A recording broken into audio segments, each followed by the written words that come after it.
नमस्कार। विचारों की दुनिया में आपका स्वागत है और मैं आपके सामने Rajiv Malhotra, inspirational and motivational speaker.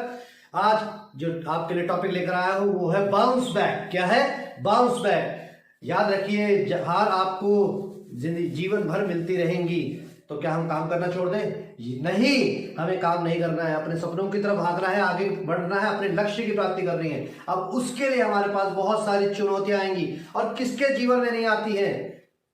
क्या आप ही के जीवन में आ रही है अकेले?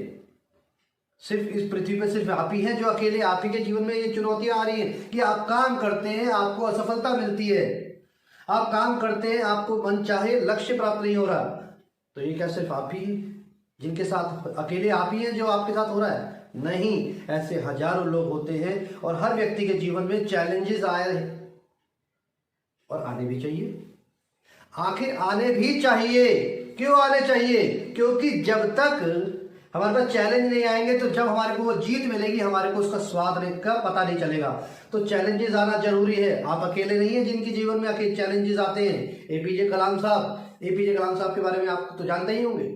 मिसाइल मैन जिनको बोला जाता है।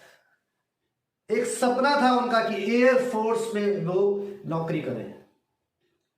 जब देहरादून वो इंटरव्यू देने गए तो सिर्फ 25 लोग थे इंटरव्यू में, और 25वें इंटरव्यू में 9वें नंबर पे आए थे। उनका दिल टूट चुका था। तो क्या वो रुक गए?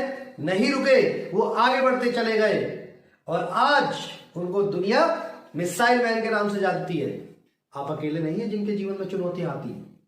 थॉमस अल्वा एडिसन, यस जी हां, जिन्होंने बल्ब का आविष्कार किया था। अब आप बताइए, हम एक बार प्रयास करते हैं, हार जाते हैं, मन हमारा उदास हो जाता है। 2 बार 3 बार। थॉमस अल्वा एडिसन ने 10,000 बार फेलियर का सामना किया। 10,000 बार। अब 10,000 बार जब फेलियर का सामना करा, तब जाके पता लगा कि 10,000 तरीकों से बल्ब नहीं बनता। अब जब बल्ब कैसे बना? 10,000 के बाद एक और प्रयास करने पर। तो जीवन में हमेशा एक और प्रयास। तो थॉमस अल्वा एडिसन की एक गोल्डन स्टेटमेंट यही थी कि अभी तो मैंने सिर्फ प्रैक्टिस करी है, और वो किसके लिए? सिर्फ मनोरंजन के लिए। अभी तो खेल आगे बाकी है। देखिए, 10,000 प्रैक्टिस करने के बाद भी वो महान व्यक्ति क्या कह रहा है? अभी तो सिर्फ मैंने मनोरंजन के लिए प्रैक्टिस करी है। तो ये हमें उनसे सीखने को मिलता है कि हमें एक कोशिश और करना ही है।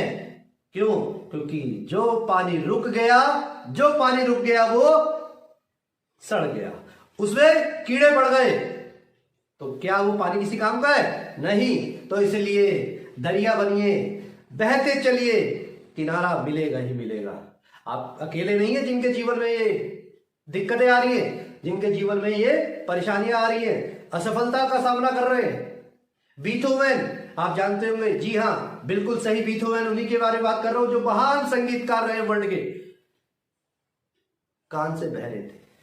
क्यों? सुनने की क्षमता खत्म हो गई थी 28 साल की उम्र में। अब आप सोचिए, इतना बड़ा संगीतकार और वो सुन नहीं सकते।